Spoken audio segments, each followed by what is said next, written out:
అక్రమ అరెస్టులకు భయపడేది లేదని ప్రశ్నించే గొంతుకలను అరెస్ట్ చేసి ఉద్యమాన్ని ఆపలేరని చినశంకరంపేట మాజీ ఎంపీపీ ఉపాధ్యక్షులు సత్యనారాయణ గౌడ్ అన్నారు.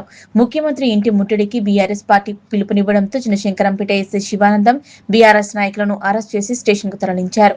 ఈ సందర్భంగా మాజీ ఎంపీపీ ఉపాధ్యక్షులు సత్యనారాయణ గౌడ్ మాట్లాడుతూ అక్రమ అరెస్టులతో ఉద్యమాన్ని ఆపలేరని, ప్రశ్నించే గొంతుకలను అరెస్ట్ చేసినంత మాత్రాన ప్రజలు ప్రశ్నించక మానరని ఆయన ఆగ్రహం వ్యక్తం చేశారు.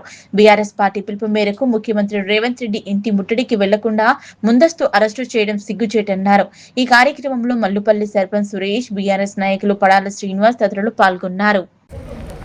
నేడు బీఆర్ఎస్ పిలుపు సీఎం రేవంత్ రెడ్డి గారి ఇంటి ముట్టడికి పిలుపునిచ్చిన నేపథ్యంలో ఈరోజు చినశంకరంపేట మండలంలో పలు గ్రామాల్లో మాజీ సర్పంచులను కానీ మాజీ ఎంపీటీసీలను ముందస్తు అక్రమ అరెస్టు చేయడం జరిగింది. ఈ అరెస్టులతోటి ప్రజలను మనం ప్రజా గొంతును నొక్కినట్టయితుంది. కాబట్టి ప్రజాస్వామ్యం కూని చేయడం జరుగుతుంది. ఇలాంటి అక్రమ అరెస్టులకు భయపడలేదు.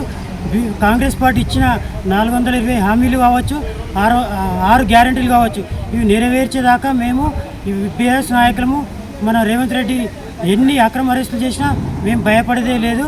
దీనికి మా నాయకులందరూ అరెస్ట్ చేయడం జరిగింది.